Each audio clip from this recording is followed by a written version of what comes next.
everybody. You're listening to the Big Chill Podcast. This is episode 618, NFL Week 4 Ryder Cup and Part 3.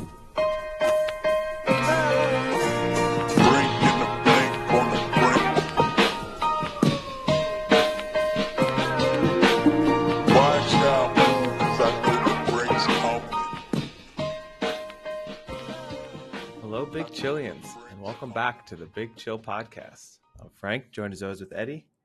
Eddie, how's it going? Yeah, things are going pretty well. How about you? Not too bad. Still feeling the effects of that jet lag. I don't think the 3 hockey games till 10 p.m. helped very much. So, Well, I'm sure you'll recover. Yeah, we got a hockey tournament this weekend, so we'll see how that goes. I'm looking forward to it. On the trip to the U.S., right? I'm going to get to watch you play hockey. Not only are you going to get to watch, you're going to watch the playoffs. I believe. I thought you were going to be like, round of the playoffs. I thought you're going to get to play. Not only are you going to get to watch, you are going to watch. I think I could be an okay hockey goalie. I mean, we could maybe put you in the Sunday rec league. I think that's the one thing I'd have a chance of doing. I don't skate well enough to be any other position. Yeah. Because I can't skate backwards, for example. And even forwards, my stopping power is not great. I'm mostly just going to have to run into people to make myself stop. It's not going to work. No. There's not that many people on the rink. You just no, I know. be running into people. No, I'd mostly just be running into the boards. Yeah. It would just be like a runaway train running into the boards. Well, there's open rink on Friday, so maybe we can suit you up and put you in net. I'll go in net, but yeah, I mean, still, could you technically go in net without having skates on? We frown upon that. Like if it were open skate, like it really wouldn't matter much. But in a game, are you technically allowed to do that? No, you have to have skates. No? Okay. Yeah. All right. Well, I'll just shave the skates down so they're totally flat. Well, the hockey goalie skates are slightly different. They don't move as well anyway. So, I mean, but that would ultimately still be my undoing, is just shifting myself around the crease and stuff. Like I would end up falling over at times and I didn't want to. Yeah, it's tough. But you will get to see playoffs, and it's a cheap bar. So, well, I'll just be wrecked by the end of the game. There you go. Just lobbing bottles over the boards. No bottles. Try and start the. Oh well, I'll bring squid or whatever. Who does that?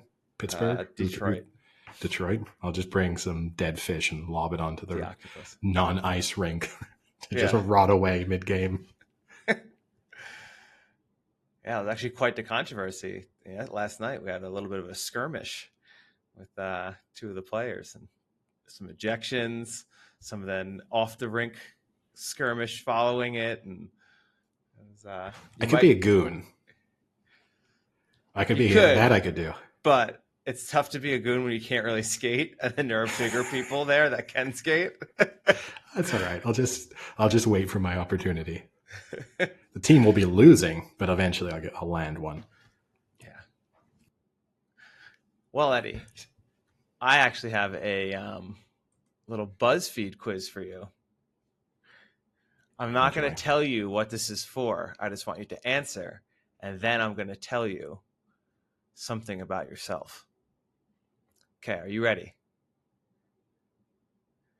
What is your favorite color? Red, blue, yellow, or green? Blue. Okay.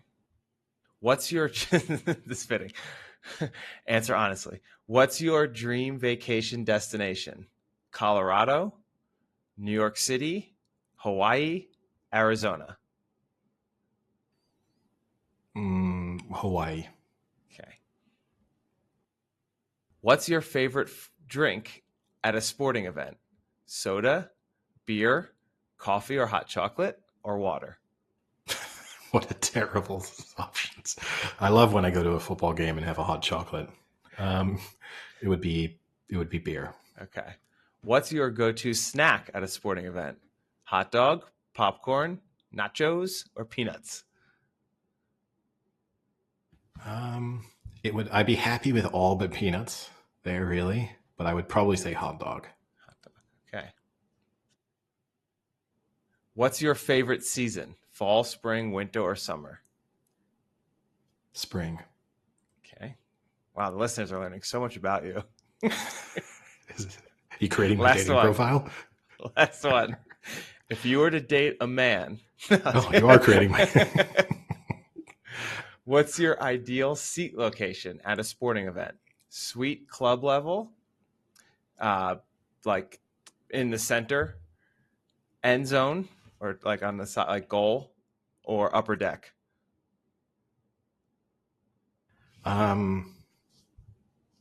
Of those, I mean, definitely not end zone, definitely not upper deck. I mean, ideally you want like around the 50-yard line midfield, right? So either in the sort of inner ring or suite. I'd probably prefer to be in the stands over a suite most of the time, just from an atmosphere perspective. So either one of those options, whichever one sounds closer to 50-yard line, closer to the field. Okay. Yeah. Congratulations, Eddie. You're a Dallas Cowboys fan. Cheer on the Dallas Cowboys this season. Okay, go back and change it to suite and see what answer I get. Okay, hold on. He said blue, Hawaii, hot chocolate, hot dog, spring, and sweet. Congratulations. You're a Dallas Cowboys fan. Oh, bullshit. Which one's the one giving me away as a Cowboys fan? I don't know. I mean, blue is probably. This is what's amazing about BuzzFeed, is they don't tell you at all how you've been been decided to be a Cowboys fan. 2, I've only seen 3 teams so far, and I've done like 8 different permutations. I mean, the color has to be a big factor in this. It's not, because I picked blue the first time I did it, and then they said I was a Chiefs fan. Yeah. I mean, BuzzFeed. How BuzzFeed is still going is a thing. I mean, wow. Taylor Swift really put the NFL on the map. That's how this opens up. It's true. I'd never heard of the NFL before Sunday. Some of y'all are new to football, so let's decide which team you should root for. It's an interesting concept. Do they genuinely believe? I mean, because like the percentage of Americans that watch the Super Bowl is incredibly high, right? So the idea of being new to football basically doesn't exist in America almost. Now they have to believe, is Taylor Swift going to really convert Swifties into being Chiefs fans? I mean, that's how dedicated are they? And I struggle to believe that there's something going to be tuning in for every Chiefs game as a result of this supposed relationship. Well, we're going to find out soon. I don't know if you saw, the most watched NFL game last week was that game. It was significantly higher than all other games. It did have other things going for it, though. It was in the afternoon slate. It wasn't up against a big game.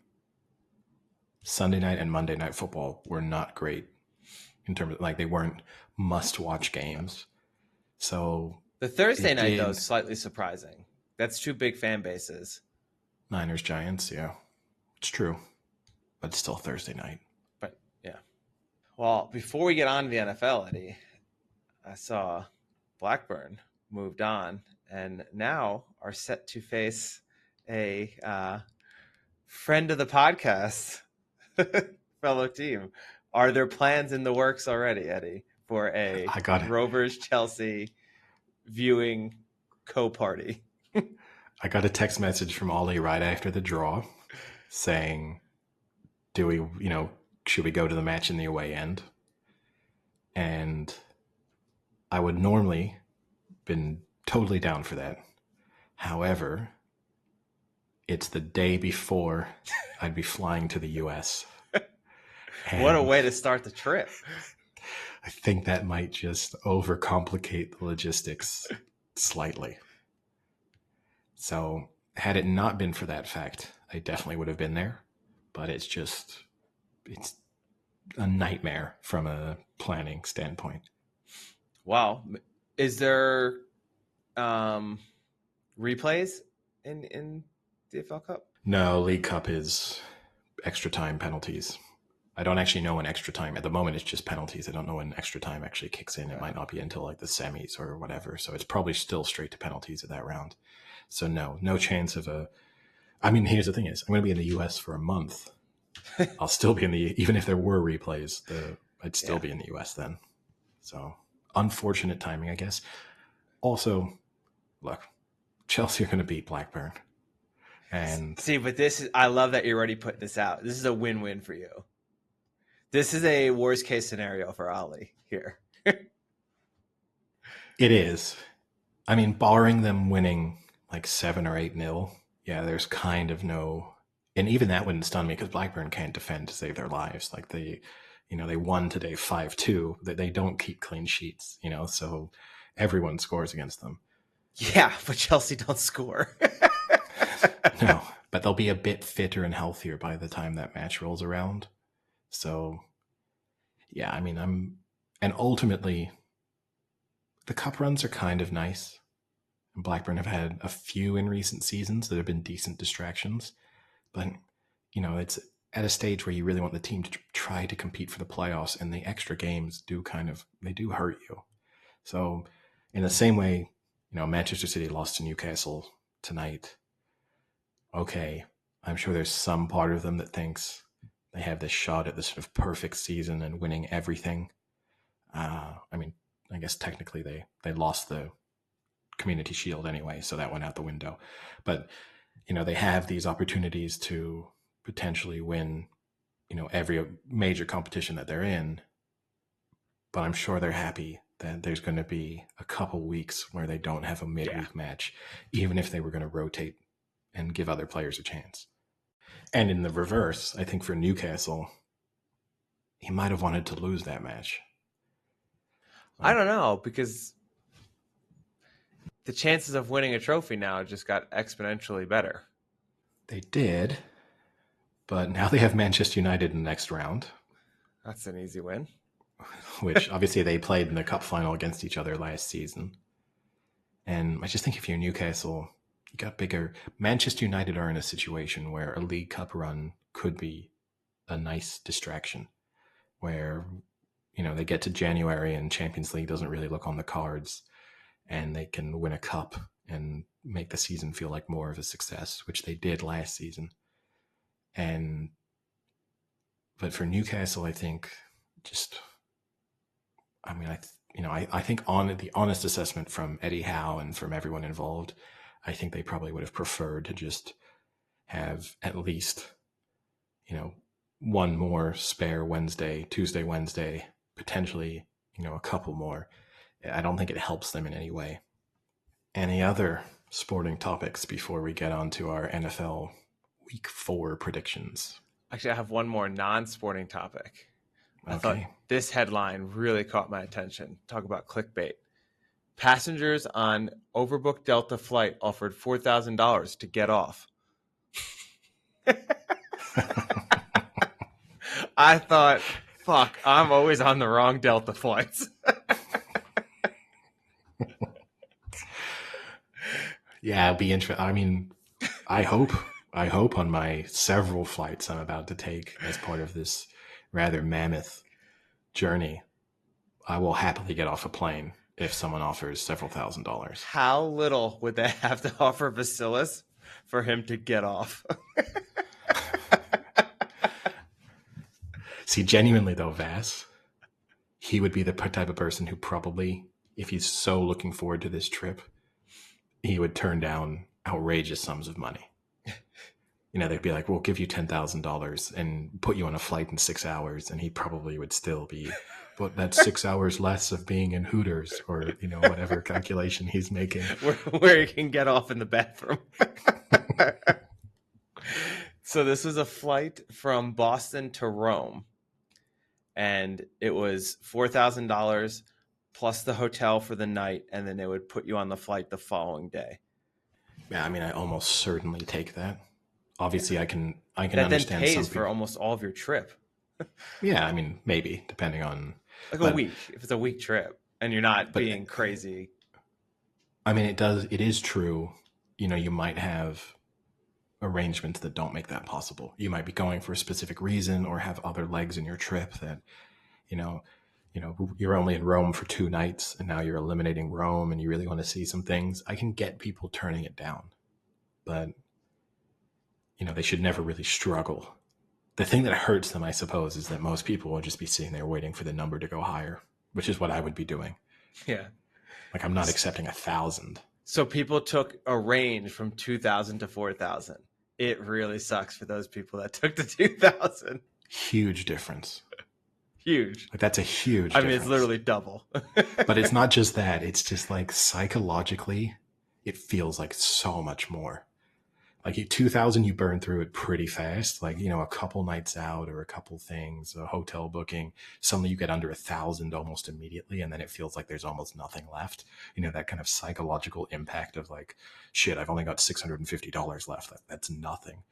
And whereas 4,000, you like burn through the first 1,500. You're like, I still got 2,500. Yeah. This is pretty nice.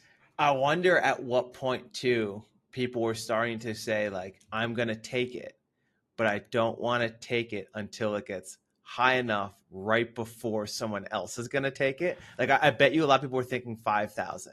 And that's when I think the smart person comes in. And when they say 4, you take it and undercut that person that was waiting for 5. I think if they were smart, they would do like, there should have some like a silent voting. auction. Yeah, like a system built into your entertainment system where you type in the number that would let you get off, where you're like, I will get off for this number. And you could be outrageous. Someone could put no money and you put 20,000. I think they're capped anyway. We've discussed this previously, right? I think Delta, it's like 10,000 is the most they say they'll offer you, something like that. But you put in that amount and then hope that you come up. Now it gets complicated when 19 people on the plane have identical bids. Well, then they have to fight each other. That's the second layer. Then you restart it. With just those 19. Yeah. You know what? We develop this software. We pitch it to Delta. We solve all of their problems in one go. You know what was funny? Speaking of that, I watched a couple in the seats in front of me for a 3-hour flight play the free games on the entertainment thing. I've never seen adults play. It was like they were playing like kind of like a photo hunt like game, and then I did like a quiz game, but the quiz game was brutally slow.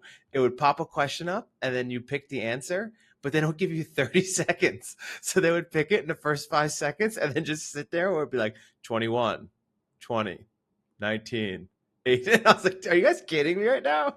Like, I mean, there are movies and TVs on this thing. I've played the games as an adult for a significantly long time. At least an hour. Wow. Not on a 3-hour flight, but like on a long haul flight to mix things up. I've definitely played the games.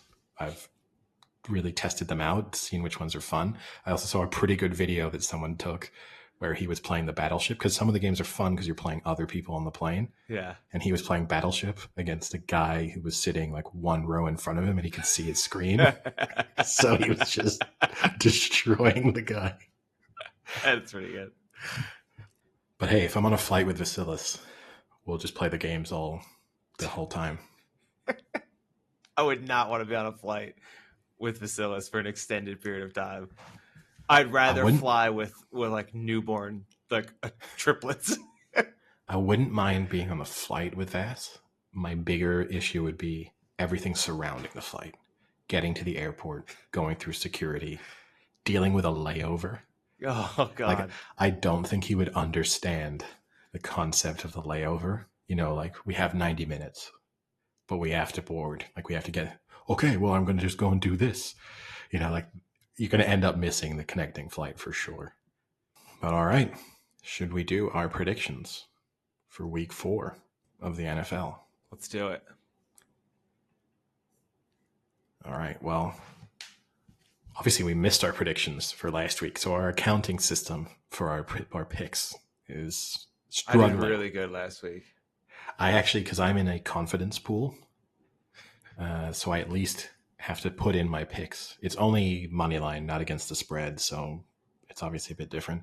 Last week I was perfect, aside from those three big upsets, which was a little bit annoying. So aside from the Ravens, the Jags, and the Cowboys, I got every other game right. So it kind of was. It didn't hurt me in the sense that everybody else in the pool picked those teams anyway, so it didn't.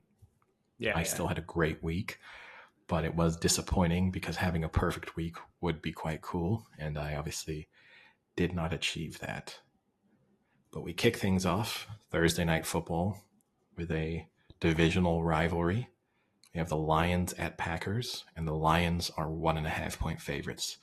Obviously, this is a matchup that the Packers have absolutely dominated in recent years, but that's with Aaron Rodgers. So things slightly change now that the quarterback who owned both Chicago and Detroit to a certain extent is no longer there.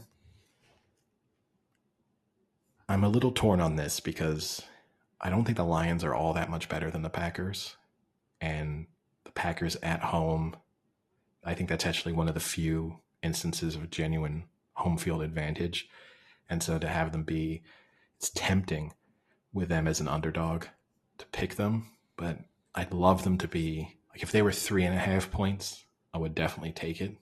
But at 1.5, where you're basically a money line pick for the most part, I'm going to just say the Lions are the better team, and I'm going to pick the Lions. Yeah, so the Packers are 2-1, just like the Lions are. But the Packers were down 17-0 in the third quarter before Derek Carr got hurt. That severely changed that game. They didn't score another point, the Saints, and I don't think had another first down the entire game after he left. I think they were 5 straight 3-and-outs. So I think the Packers look slightly better because of that, and I think that's a little lucky.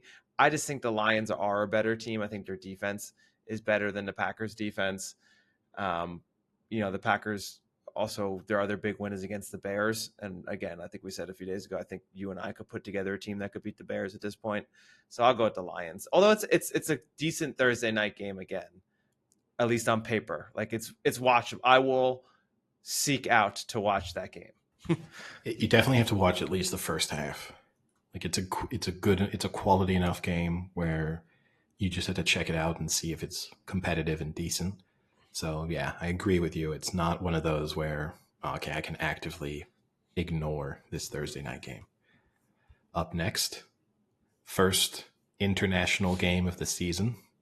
Falcons technically at Jags, although the game is being played at Wembley in London. The Jags have back-to-back London games coming up, and the Jags are 3-point favorites. I've got a little question for you then, Frank. This will be the 10th time that the Jags will be playing in London. What do you think their record is in London? 4-6. Well, this is the 10th game. Oh. 3-6. Okay, you stuck on the 6. You should have stuck on the 4 because they are 4-5. Damn. Which I don't know if you saw they're making this game a Toy Story game. Have you seen the previews for this? I have not. No. So at the same time this game is going on, they're going to have an animated version where they are Toy Story characters playing in Andy's bedroom on like the floor or something.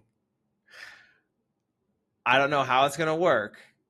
I'm slightly interested. I will at least tune in for a little bit to watch how this goes. But I'm assuming it's kind of going to be like how you can now watch the game with just like the ball and the players moving, but not having to be real, except now they're going to be 3D cartoons.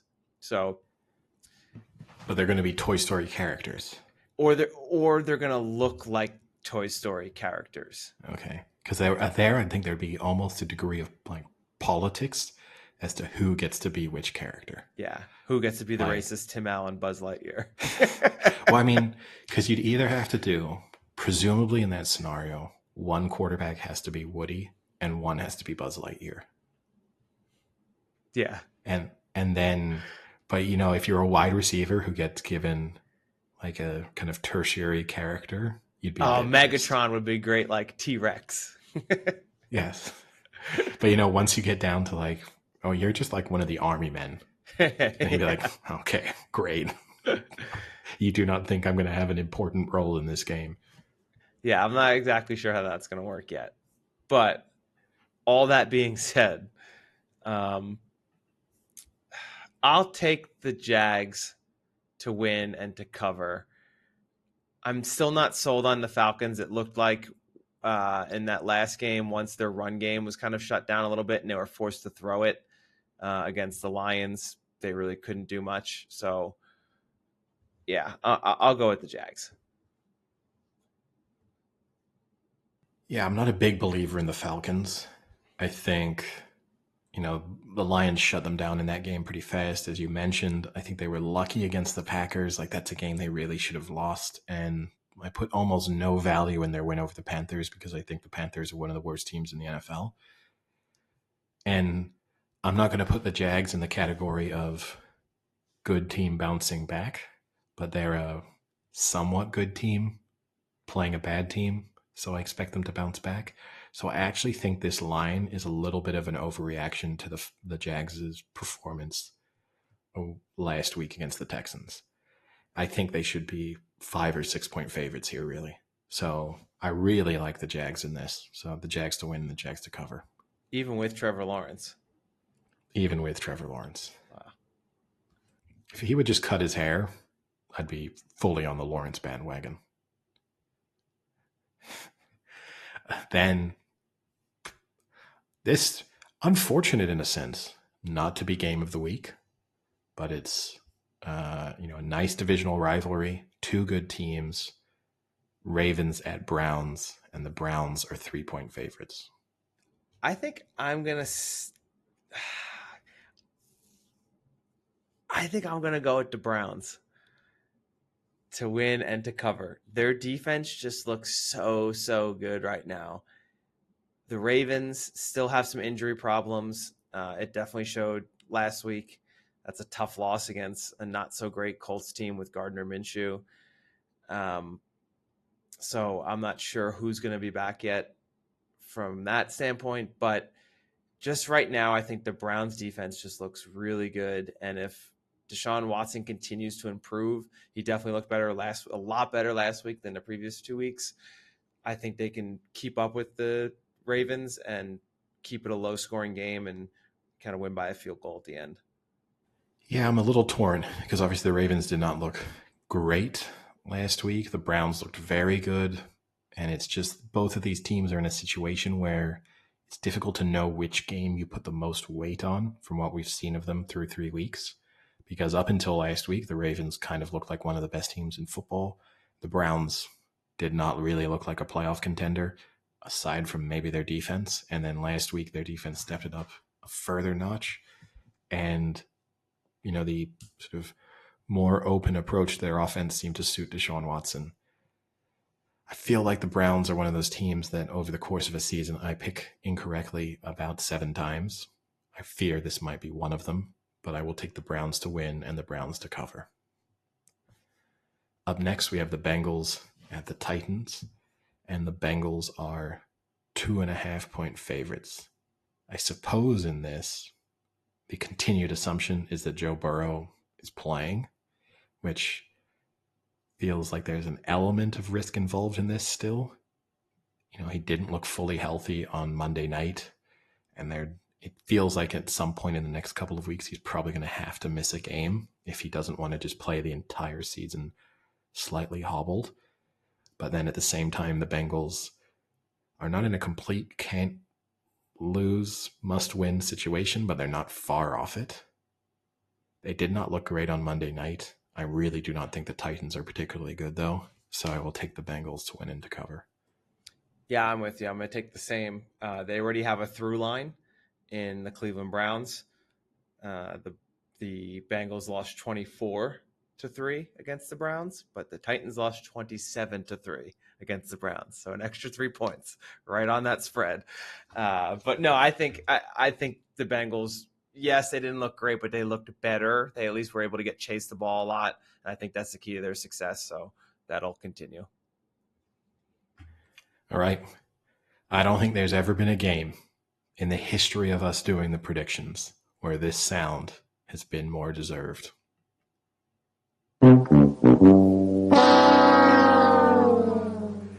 Because up next, we have the Denver Broncos at the Chicago Bears. Undoubtedly the worst team in football against the biggest dumpster fire in football. I don't know which one's which. I think the Bears are the worst, and I think the Broncos, just everything is going wrong for them. The Broncos are 3-point favorites. I mean, this feels like it's almost the last roll of the dice for Russell Wilson. Like, I legitimately think if he loses this one, you drop him.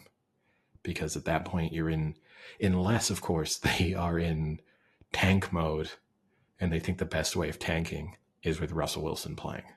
Like, this is the only scenario that might change things. Although I guess as a result, do they even have their first round pick? Did they lose that in the Wilson trade anyway? I'm not sure if it was this year's one. You might be right. No, it looks like they should be in the clear here. So I guess they have an incentive to tank. I don't love picking the Broncos, but the Bears are so bad and the Broncos have shown flashes of competence so far this season. I mean, not last week when just everything was terrible for them, but if you take that game against the Commanders 2 weeks ago, they should have won that game. And for And at the least Raiders. and the Raiders, but at least for 2 quarters, they actually looked pretty good. And then just the wheels came off. Whereas there have been no positive for the Bears so far this season. So I'll take the Broncos to win and to cover. I think the Bears have had one good drive in the first game against the Packers. And then ever since then, it's been downhill. I think they are just beyond bad right now. As much as it pains me to say, I think you have to take the Broncos here. And then things improve slightly up next, but not by a ton. We have the Rams, the Colts. The Colts are 1-point favorites. And honestly, I don't really know what to do with this game because both of these teams are probably better than expected based on preseason sort of predictions. And I don't know which one of them I think will return to form faster. Ultimately, I'm going to give the Rams the nod here just because I think Matthew Stafford is actually playing really well at the moment. And McVay, whilst he can get his own way at times, is a good coach. And so I think the Rams have the slight edge. And so I'll pick the Rams to win and then plus the 1 point. Yeah, I'm actually slightly more confident in this. I've watched the Rams now a few times, and they hung in with the Niners. They hung in with the Bengals, and Cooper Kupp might be back. That would be huge. They still seem to have a decent offense that can put up some points. And I just don't believe in the Colts and Gardner Minshew and whether Anthony Richardson comes back, but I don't trust that offense very much. Well, a couple games ago, we had undoubtedly the worst game of the week. Now we have best game of the week, best game of the season so far, a game that's going to be on the list, probably top 5 games of the season. Obviously, they play each other twice, so the sort of significance is slightly reduced. But we have the Dolphins at the Bills. The Bills are 2.5-point favorites. And this is just an interesting matchup. Obviously, the Dolphins coming off a historic offensive performance a week ago. At the same time, the Bills offense looked pretty good last week against Washington. And then defensively, they also looked very good. They had 15 quarterback hits with 7 different defensive players getting those hits, which is a pretty impressive performance. Tua gets the ball out really quickly. He averages a release time of 2.36 seconds. So that's the fastest release time of any quarterback in the NFL so far. So you'd say that of anyone, sort of any quarterback in the NFL, he's most suited to dealing with a pass rush. But when he does feel pressure so far this season, I know how you love passer rating. His passer rating drops to 57.7, whereas when he has a clean pocket, it's 137.7. So, with the Bills have the highest pressure rating of any NFL team through the first 3 weeks, in a sense, this is two teams that match up quite interestingly against each other. With all that being said, I think the Dolphins, with a healthy Tua, are just the better team. And even if there's a strong chance he has a couple turnovers in this game, it's just difficult to imagine them not scoring 35 points. And whilst the Bills' offense can be explosive, I think that's less of a guarantee with them. And ultimately, if you tell me this game goes down to the wire, final possession, each team last fourth quarter getting one possession each, I don't trust Josh Allen as much as I trust Tua. So I'm going to pick the Dolphins to win, and the Dolphins plus the 2.5 points.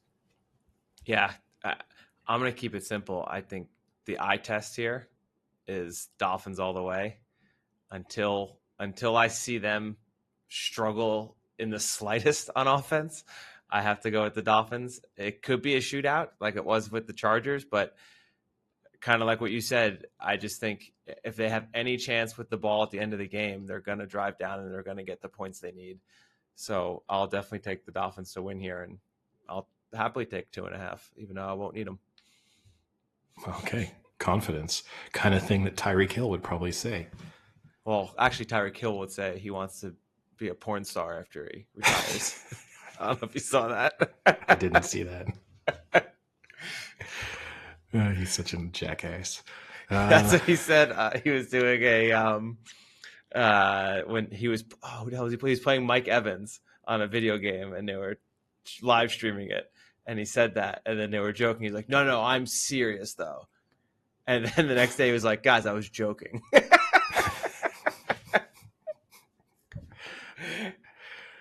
Well, up next, things drop off slightly. We have the Vikings at the Panthers. Vikings are 4-point favorites.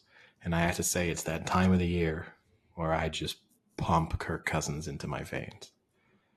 Coming off a disappointing performance fourth quarter against the Chargers, where he failed to punch it in on multiple occasions when they had the opportunity with a fairly short field to win the game. This feels like the perfect tonic for Kirk Cousins.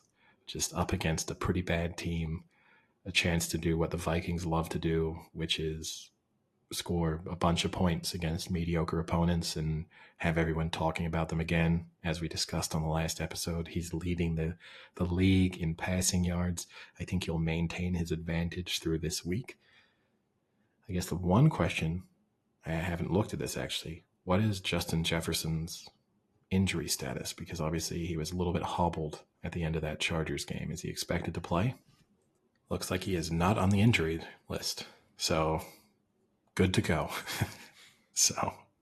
But Bryce Young on track to start for the Panthers, which makes me even more happy to take the Vikings. And then we have Steelers at Texans. Steelers 3-point favorites.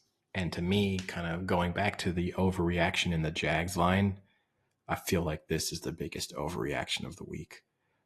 This Texans team is okay, and I think they're putting in place some foundations to be a good team in the coming years.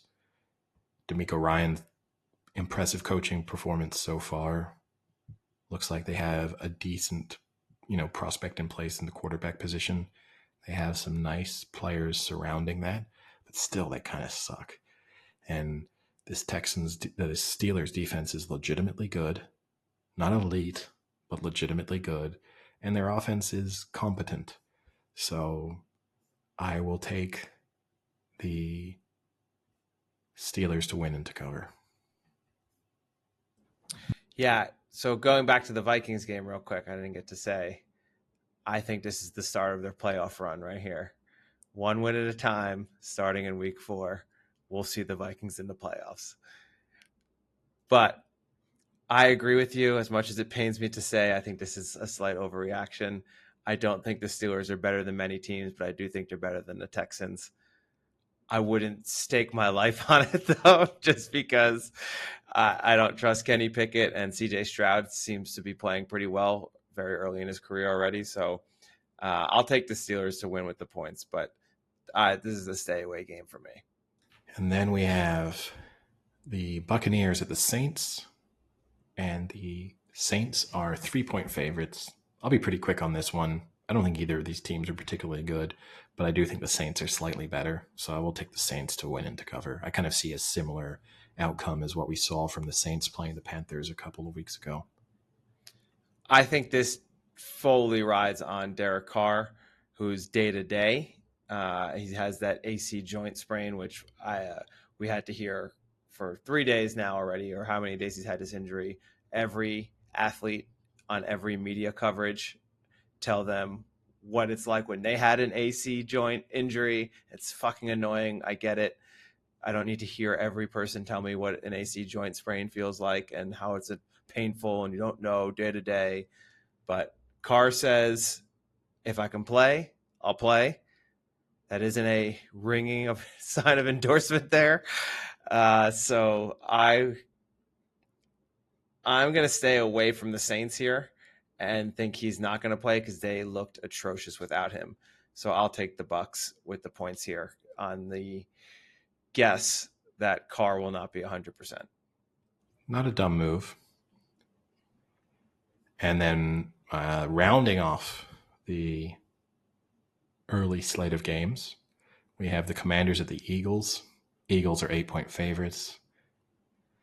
I'm just going to side with the Eagles here because they're obviously the significantly better team to win and to cover, although the 8 points worries me a little bit. We kind of touched on it, in our reaction to the Monday night game where it feels like they should be scoring a lot more points than they are, and they're kind of not putting teams away at the moment.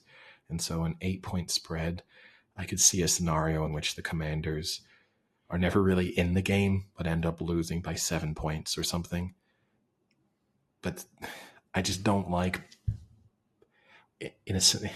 when I'm in a position where I really don't think the Commanders have any chance to win. It feels strange for me to be then very confident that they're going to stay within a single score. So on that basis, I have to take the Eagles to win and to cover. I think the Eagles are the much better team here. I think the Commanders are who we thought they were. They played a pretty easy schedule those first 2 weeks. They got brought back down to reality. Eagles offense just continues to get better, and their defense is very, very solid.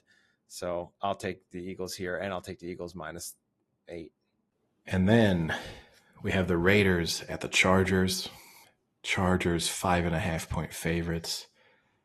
It just annoys me that I get to be critical of Justin Herbert all the time, and then right off a week where I've really laid into him, he gets to play this pretty terrible Raiders team, and I'm sure he's going to pass for 350 yards.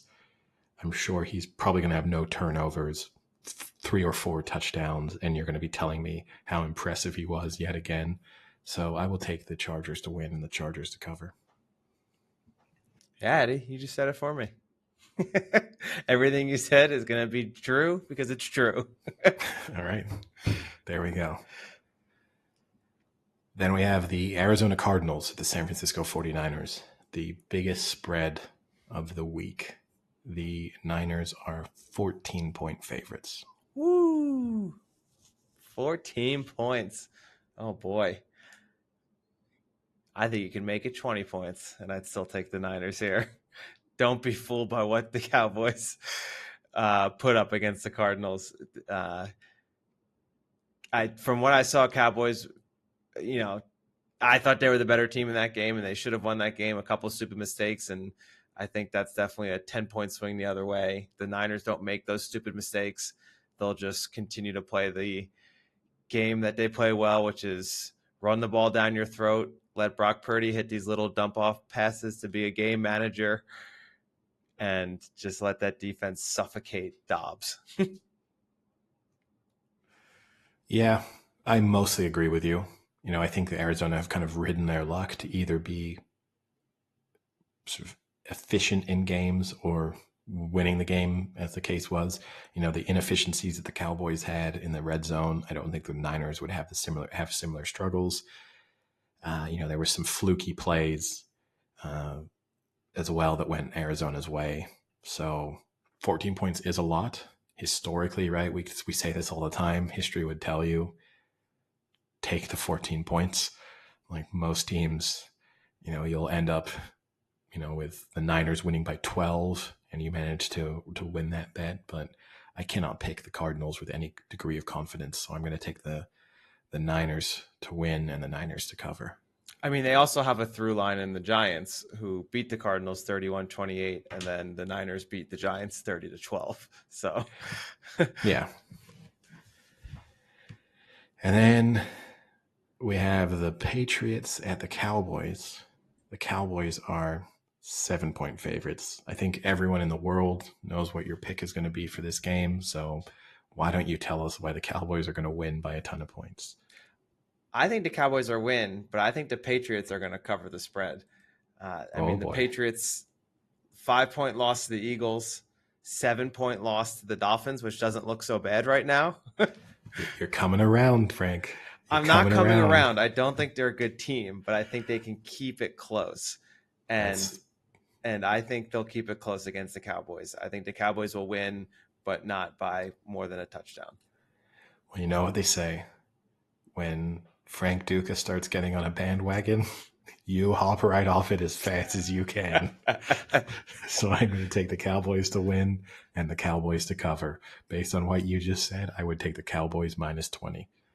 Here's a question. When is the media in the world going to get on Mac Jones for being a complete scumbag? I mean, he's now on video of punching Sauce Gardner in the balls. He had another one last year where he slid on a play and then kicked his leg up into someone's balls. He also, on another one, when he got sacked and fumbled, he grabbed the guy by the leg and twisted him down and gave him a high ankle sprain. How many more times are we going to have to see Mac Jones make a dirty play before someone just calls him out for being an asshole? 5.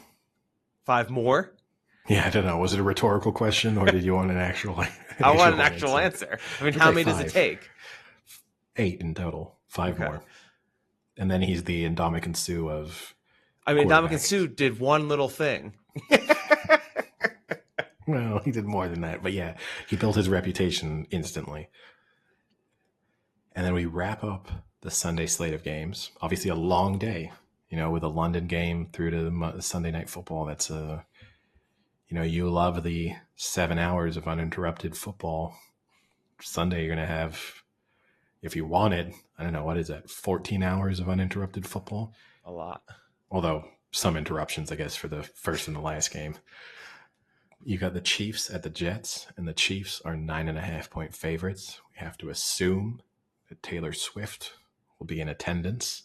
So I think you can just bet all the money in the world on Travis Kelce anytime touchdown scorer. I think, he's odds on, but that would be my advised bet on this game over pretty much any other decision.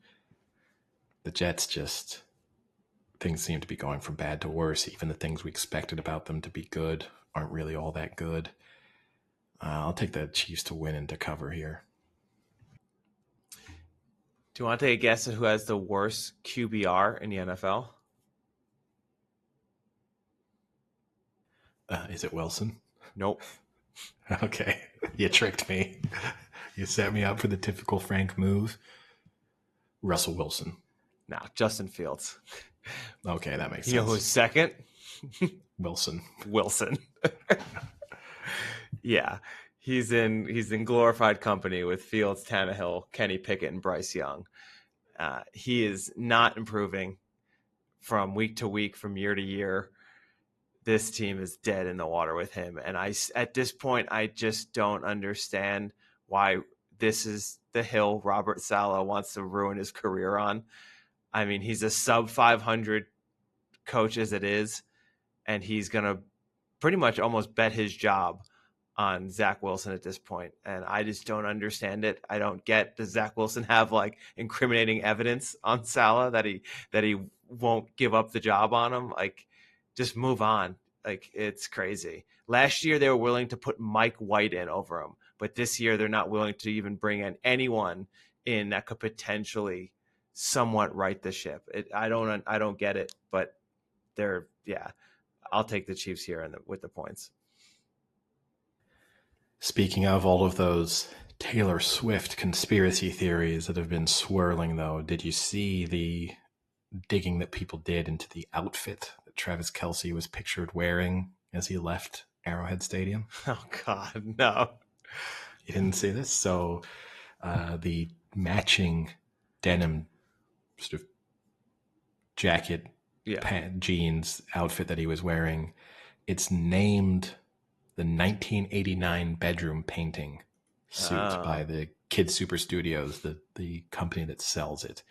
So obviously everyone has decided that he obviously was aware of this and was wearing a 1989 sort of themed outfit in homage to Taylor Swift. So the conspiracy theories continue to fly.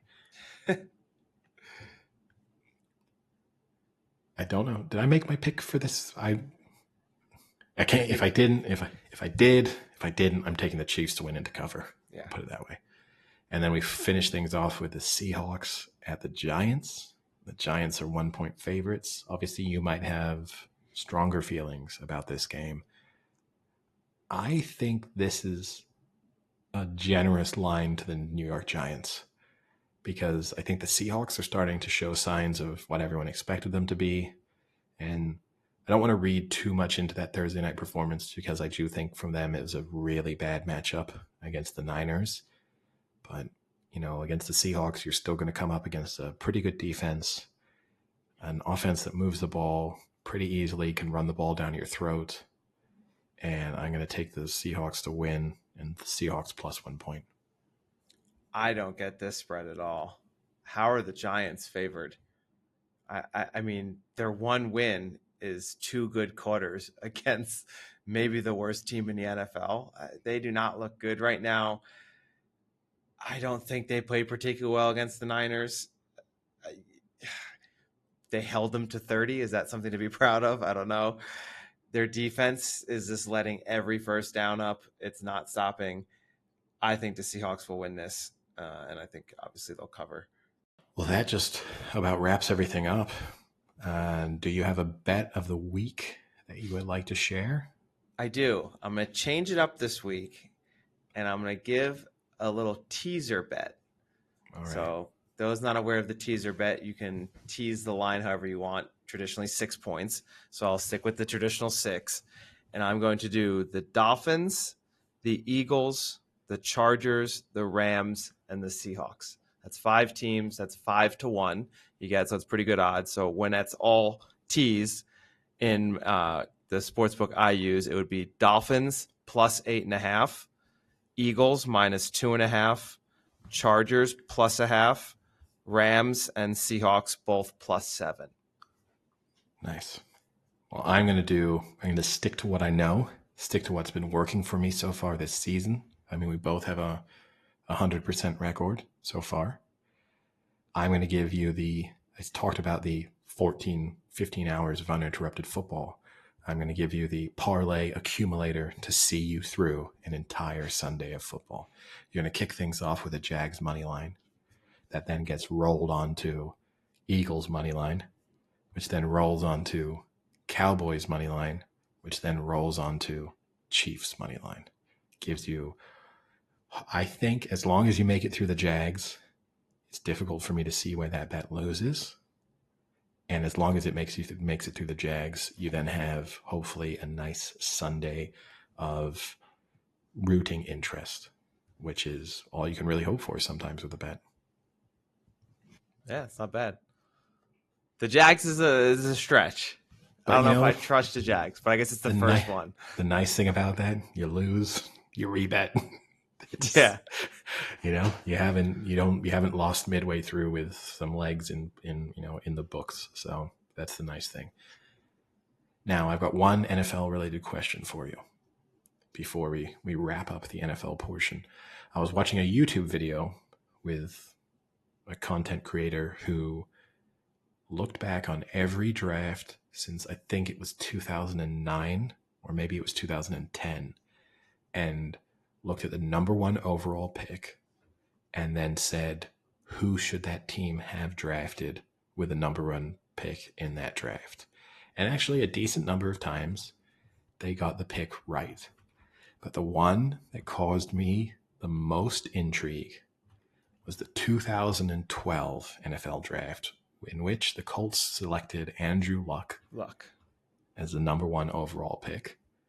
Now, it's a difficult draft because, Andrew Luck wasn't disappointing, but he obviously retired pretty early. Number 2 was RG3. He also retired early through injuries. Number 3 was Trent Richardson, who really didn't do particularly well in the NFL, although I guess the Browns ended up kind of trading out of that pretty successfully. Number 5 was Justin Blackmon, so that didn't go well either. His argument for who he felt the Colts should have taken was Luke Kuechly, who was taken number 9. The only other candidates kind of looking in the first round, you have Ryan Tannehill, who I guess has had a decent quarterback career, but I don't think would have. He's still playing. I guess that's his greatest claim right now against the other players. Yeah, Fletcher Cox. So, strong case could probably be made for him. But after that, it gets pretty thin. The name he threw out as a potential candidate, which I thought was a really interesting concept, was there was an undrafted free agent in that 2012 draft, which was Justin Tucker. Can you make a case that, in a sense, the smartest draft pick there would have been Justin Tucker? Now, throwing out the fact that obviously he was you can't, because you wouldn't need to have taken him. No, I know, but if you it's just the went Daniel back Jones argument, right? But if you went back and gave a legitimate, best player out of that draft, he definitely wins. It's then what value do you attribute to the kicking position? Is he the only Hall of Famer out of that draft class? Fletcher Cox is probably a Hall of Famer, don't you think? Yeah, maybe. Luke Kuechly is probably a Hall of Famer. Maybe. Yeah. I think he might make it. Aside from that, Stephon Gilmore was in that draft class. I don't think he will be a Hall of Famer. Chandler Jones is in that draft class. Not a great draft class. No, it really isn't. One of your favorite players of recent years came out of that draft. I have so many favorites. Janoris Jenkins. Oh, Josh Jenkins. Yeah, he was so dominant at Florida. 39th pick to the Rams. That's who should have went number 1. Okay. Actually, do you know who probably should have gone number 1 looking at this list? Player he failed to mention. 2nd round, 47th pick, Bobby Wagner. Yeah. And I think see that's probably of the names I'm kind of scrolling through and really trying to look at. He's probably. Oh no, actually, I take this back. I've completely missed on this. This guy just sucks. No. There's one player I've missed from the 3rd round who should have been taken, which is Russell Wilson. Yeah. He's a quarterback. He won a Super Bowl. If Russell Wilson had retired when he left the Seahawks, then there's no doubt. It's just that he's kind of tainting his reputation in these final few years. Yeah, I would take that. But no. So how many times did the team make the right pick? I think it was something like 4, where he... Not very many. At times it becomes a little bit, how much do you rank a degree of sentiment into the pick? Like if they feel like they got a good player out of it and he's gone on to have a decent career, then why, he was trying to kind of factor that in at times. So, which makes sense. Now, aside from the NFL, two other major sporting events this weekend. One which we often dedicate a little bit of time to, but I suppose this time around we won't really. The Arc, the annual greatest horse race on earth that we build Could up be every the worst year. one ever. Not a great one, which is probably why we've dedicated less time to it this time around. I mean, what it has going for it is tremendously open. So, that's kind of, it's really what you want to see from the Arc, which is you can make a strong case for, a wide, at least, I would say, 6 of these horses. Personally, I'm going to side with the unbeaten favorite Ace Impact because I just think there's a possibility it turns out to be the really class horse in the race. And, Hookem is kind of appealing based on what we've seen so far. Continuous looks to be improving pretty rapidly. Westover is a consistent performer. It's a tough Arc too because there's not really a lot of rain in Paris. So all of the normal things you would associate with an Arc winner having to handle tough ground, you're probably going to be dealing with firm and, at least in the very least good to firm.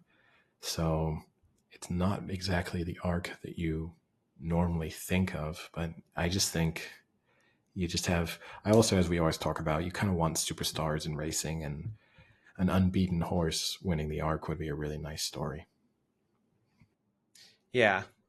It's unfortunate that sometimes you have really good arcs. Sometimes you have what look like they will be good arcs. And then towards the end of the year, a lot of horses drop out. And then you have arcs where there's not many horses that are proven superstars. I mean, it's pretty rare here that there isn't like a superstar. Yes, there's an unbeaten horse, but it hasn't won that many major races yet. It's not an older horse, that's got a lot of Group 1s under its belt. It's not coming back for another win. It'll be an Arc that's tough to find like a hype story to it. Well, what I would say is this. If Hookem or Ace Impact win, then I think you can make the case that they are superstars as a result of winning the Arc. Pretty much anything else, I think you could pick holes. I really do not want Continuous to win because I don't want just Aidan O'Brien just having this huge stable of horses and he waits for one of them to kind of hit a good patch of form and then throws it into a big race, and it would have never been up for consideration a couple of months ago. So consideration to me in the sense, Continuous is the worst possible outcome. Westover maybe deserves a reward for consistency and plugging away and, being put into some tough races. If you want the nice story, then, I think you have to say, let's hope this is the first year for the Japanese in the Arc. It's the prized thing for them. And if through 7 Seas, which, it's so hard to know what's happening with Japanese horses coming over, probably a bit better suited to the fact that the conditions are not going to be as testing as you would normally expect. It's a horse that, always races on good to firm. So from a Japanese perspective, this might be as good as it's ever going to get. This is definitely not the best Japanese horse to have come over to try and win the Arc, but these are maybe the best conditions they're going to have for it. So if you're looking for the nice storyline, then I think you back through 7 Seas and hope for the Japanese win. 16 At to like 1. 16 to 1, right? Yeah. I think at the very least, you can make a very good case each way, pretty good value at 16 to 1, because there is an unknown quantity element to the Japanese horses coming over, whereas I think we know what Bay Bridge is. I think there's horses at a similar price in the betting where I think you can kind of rule them out. So through 7 Seas or recent history would tell us Fantastic Moon, the German horses tend to be sort of underestimated, overpriced. Fantastic Moon at 14 to 1. Maybe that's the bet. Fantastic Moon or through 7 Seas at both each way. You're probably going to end up with one of them placing and making a profit, but maybe one of them wins. And in an ideal world, one of them wins and the other one places and you have a really nice day. Yeah. Wouldn't be bad. I like Hookem. I don't know if it'll win the Arc, but I like the horse. I think it's a good, solid performer. But at what is it, 4-1 now? Yeah, and I think there's a very strong, well, 9-2 in some places. I think there's a pretty good chance that by the off, certainly in the UK, Hookem will be favored. Yeah, In and I don't know France, if that's good odds for Hookem. Do you know what I mean? I also think we've kind of, because there have been very good horses in recent years running in the Arc who've been relatively short priced favorites, I think we've sort of normalized the idea of, relatively heavy-ish favorites, which, okay, the favorite right now it's 7-2. I think that's fine. I really feel like 4-1 should be the favorite in a race like this. But, if either of these get into the more 3-1 or shorter territory, I just don't think you should be backing a horse in a race like this at that type of price when you aren't absolutely certain that it's the best horse in the race. Because A, it's a tough race. Longchamp is a pretty unique track with the full straight that you hit coming around the bend. It gets messy. It's a race where you need luck in running. Things can go against you and you can just never have a true run of the race. So I'd be reluctant. Then obviously the other big sporting event this weekend, the Ryder Cup in Rome, which, look, Europe retained the Solheim Cup last weekend, the women's version of the Ryder Cup. Europe and the USA drew 14 all. USA kind of had a mini collapse down the stretch to give away what looked like it would be a little bit of an upset. And this time around, we've got an interesting matchup of the two different teams. Obviously, part of the storyline is the lack of the live golf players in this, but I think Europe kind of have the edge. I think there are more European players here who I trust, and I think always right. The argument is that Europeans are slightly more used to the match play format because that's a much more common style in Europe than it is in the US. That the types of courses, particularly when they come to Europe, suit the European players more anyway because it takes out the sort of distance. They're more punishing if you find the rough. I just think I look at this US team and I'm not blown away by it, whereas I think there's a lot of consistency within this European team. Yeah, so it's tough because the US kind of won in a romp 2 years ago, and they have a decent amount of that team back. I think I saw 8 of the 12 or 7 of the 12 are back. So bring back a decent core of that team that was pretty dominant. But Europe hasn't lost on home soil since 93, right? 93. So tough to beat Europeans in Europe. And the stat I saw that I think sways me towards betting, or I probably won't bet it, but Europe winning is the U.S. has the number one player in the world, and Scotty Scheffler, but then 2, 3, 4, McIlroy, Rahm, and Hovland, all Europe. So, you're looking at 3 of the 4 best are going to be on one team. So I think you got to stick with Hovland. He's hot. Take the hot hand. If you like that, then maybe the big chill bet for the Ryder Cup. Top combined point scorer. You can have Victor Hovland at 9-1. So you can just hope for Victor Hovland to win all of his matchups.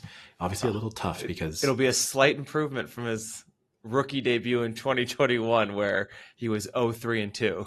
Well, he's going to be just the smiling assassin this time around.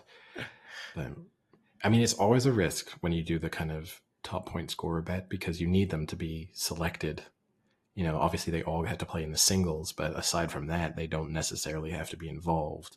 So, you could be in a scenario where Hovland goes out on the first session, has a really terrible outing, and then gets sort of hidden away. He's a player of a significant enough stature that I can't really see that happening.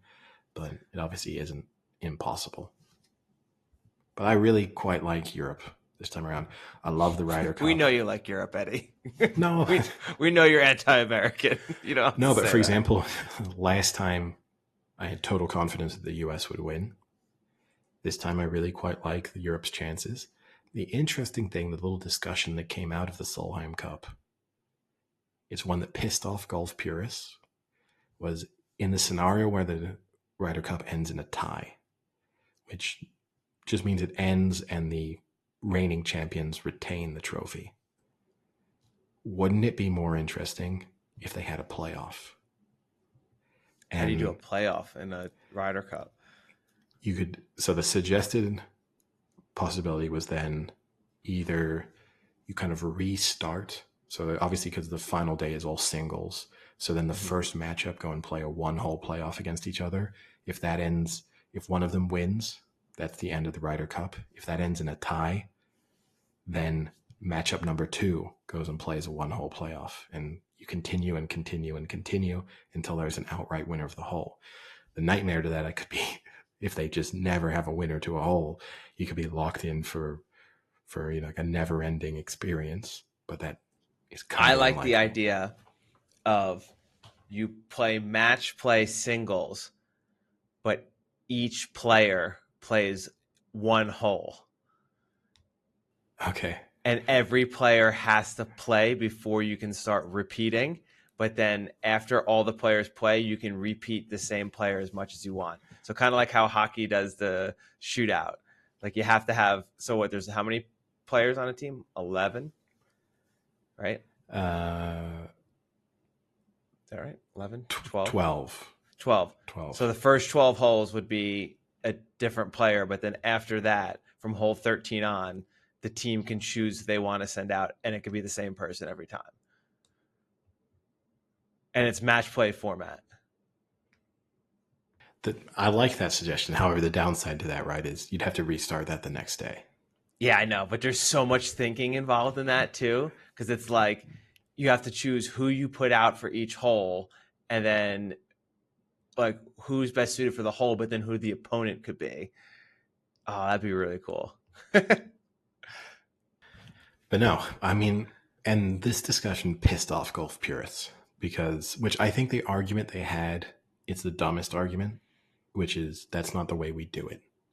And that's never the best argument. Like it ends in a tie. That's how it's always worked. And Augusta never allowed women. Or black people.